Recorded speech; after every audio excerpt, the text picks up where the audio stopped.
Hi students, I hope all are fine. So we have finished the chapter My Earthquake Experience in Tokyo.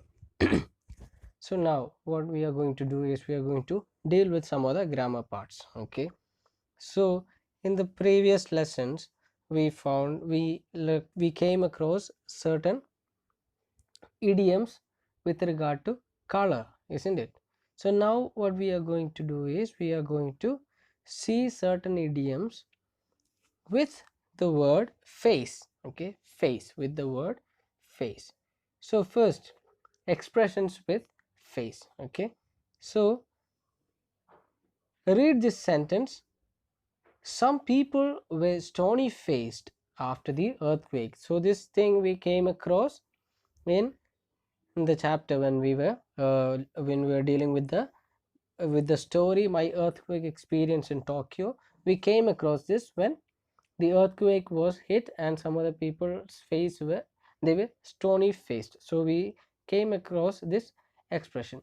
So the expression stony faced means showing no emotion, or it is known as expressionless. Okay, expressionless. When you are expressionless, when you don't show any emotions or when you don't show any expression, your face is considered as a stony face. Okay, that is the expression.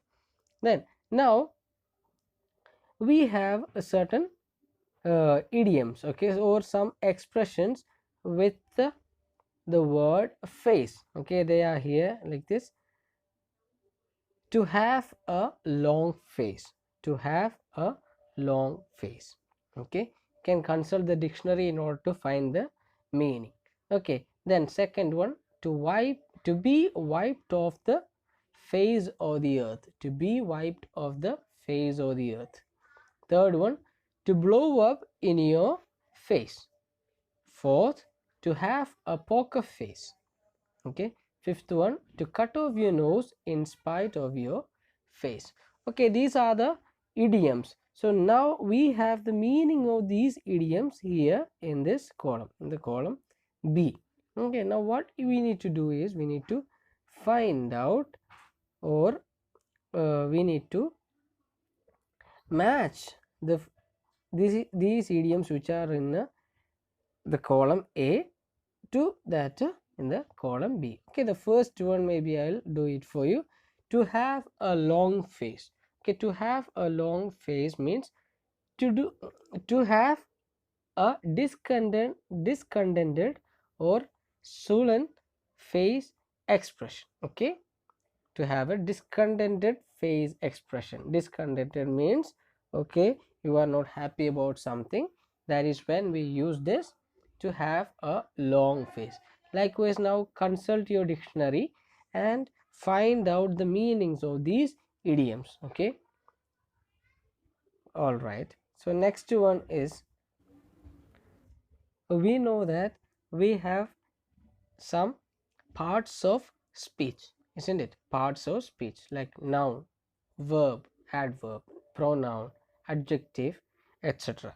Okay, so we you have already learned some of the or you have already learned the types of pronouns. Okay, they can be personal, possessive, indefinite, distributive, relative, okay, then reflexive.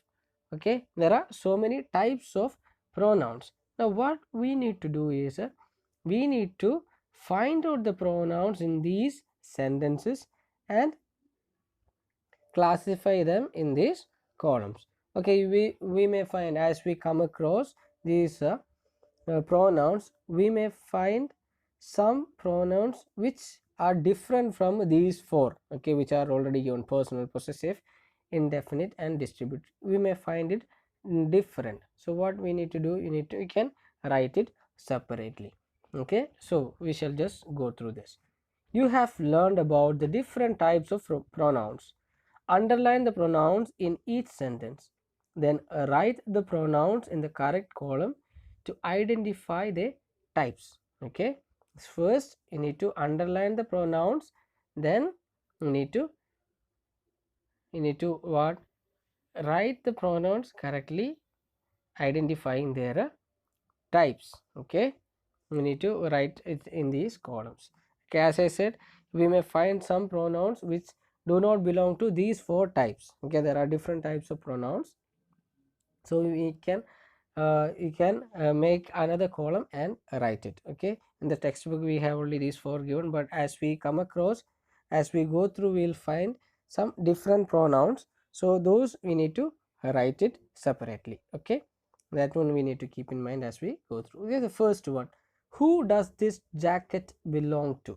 Who does this jacket belong to? So here the pronoun is, as you know, it is who. Who is the pronoun. Okay, so who, we cannot classify the type of the pronoun who in these four, because it is not there. Who is a relative pronoun. Okay, it is a relative pronoun, so we can write it separately. Then second one, will somebody please help me? Will somebody please help me? Okay, oh, this one also I'll say it. Somebody. Somebody means, here there are two pronouns. First is somebody, second is me. Okay, second one, see, will somebody please help me? So the first pronoun is somebody, second one is me. Okay, so somebody should come under what? Someone. It is indefinite, we are not sure. Okay, that's why we say it is indefinite, so it is an indefinite pronoun. Somebody is an indefinite pronoun. Then me. Me is what? Me is personal. Okay, it is personal pronoun.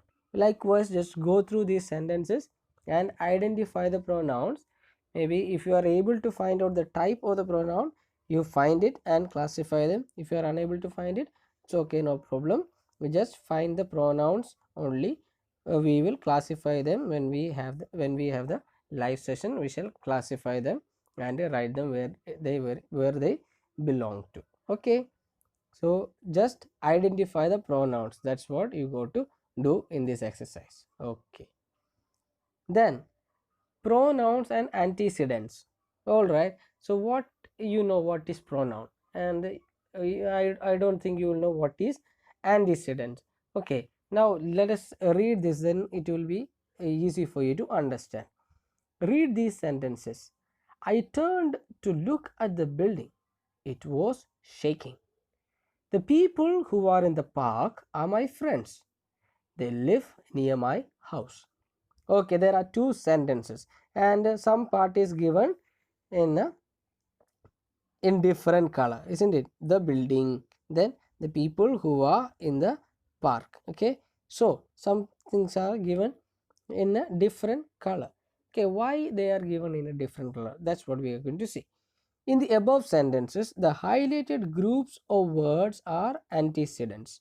Okay, these highlighted group of words, the building is an antecedent. The people who are in the park also, it is an antecedent. Okay, so in the above sentences, the highlighted group of words are antecedents, whereas the underlined words are the pronouns that replace them. Okay, so we have pronoun and also antecedents. Okay, so the highlighted part is antecedent, and the part which is given, which is underlined, that is pronoun. Here also same. Okay, so the part that is underlined, the word that is underlined, is a pronoun. Pronouns are used to replace the antecedents. Okay, antecedents means, okay, pronouns denote the antecedents. Denote, okay, they speak about the antecedents. I hope it is clear.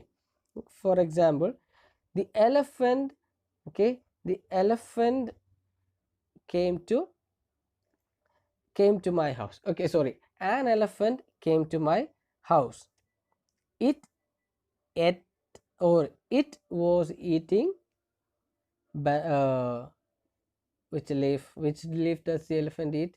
Okay, coconut leaf. Okay, an elephant came to my house. Okay, an elephant came to my house, full stop. Then the second sentence, it was eating coconut leaves. So in the second sentence, it is a pronoun. It denotes what? The elephant. Okay, an elephant. Okay, it denotes an elephant. So an elephant is a antecedent because the pronoun denotes the antecedents. Okay, I hope it is clear. Okay, notice that in each sentence the pronoun agrees in number and gender to its antecedents. Okay, pronouns always agree to the number and gender of the antecedents. Now when we read this, we will be able to understand it in a better manner. The man who came out of the station with me looked visibly shaken. The man, okay, only one. Who, okay, who also only one. The man who came out of the station with me looked visibly shaken. Then second one, the news channels were covering the earthquake that had just hit Tokyo. Okay, covering the earthquake that had just hit Tokyo. Okay, earthquake also is singular. Okay, that's why it is that we use only that. Okay, that is a that the pronoun that is singular. All right. So in these sentences, who and that are relative pronouns. Okay, who and that are relative pronouns. They relate to link their antecedents. Okay, the man and the earthquake. We have already seen it. To the other words that describe them in the sentence. Came out of the station and had just hit Tokyo. Okay, they describe the sentence. Then the relative pronouns who, whose, and whom are used for people, and which and that are used for things. Okay, the relative pronouns who, whose, and whom are used for people, and which and that are used for things. And there is something we have to keep in mind, that is, you should be very careful while using relative pronouns. Keep the relative pronouns close to the antecedents. Okay, always the relative pronoun should be kept close to the antecedent. For example, the mobile is not working that she had just that she had bought last week. It's a wrong sentence because the mobile, it is the antecedent. Okay, the mobile is not working. Okay, that she had, that is a pronoun. Okay, so mobile is an antecedent. So antecedent and pronoun should come close, they should be always close. The mobile that she had bought last week is not working, so that is a correct sentence. So here, now what you need to do is read these sentences and identify the mistakes, then rewrite them correctly in your notebooks. So what you need to do is you need to keep the antecedent and the pronoun close. That's what you have to do it. Okay, first one I'll do it for you. The boy goes to my school who came first. It's not a complete, doesn't give complete sense, isn't it? You have to write this way. The boy, then comes the pronoun. Who came first goes to my school. Okay, the boy who came first goes to my school. Like that, you have to make sure that you keep the antecedent and the pronoun close. Okay, so and rewrite these sentences. All right, then we have something that you need to imagine. Okay, imagine that you have to get a home survival kit ready. Okay, home survival kit means what? Okay, for example, in your place there comes a storm and you are asked to evacuate. So what all things you will be having? That is one. Then if you are not sure whether an earthquake is going to hit your place, so what all the things you need to carry with you, together with you. Okay, so those are things you need to write. Then what would you include in it? Look at the list below, given below, guess and add four more useful items to the list. Okay, this you can add by yourself. Okay, blankets, sheets, food, rope, battery operated radio, first aid box, spare shoes, spare set of clothes, sharp knives. Then you can add four more. Okay, and we have a worksheet worksheet is natural disasters like earthquakes are generally followed by fires. What would you do if a fire broke out in your building? Find out information from the internet on how to save yourself if you are caught in a building on fire. Share your information in groups or groups of 4 and make a poster highlighting some do's and don'ts during a fire. So do the internet search and make a poster. Okay, you can do it by yourself, you don't need to look for your friends. All right, I hope this is clear. Thanks you everybody, and bye.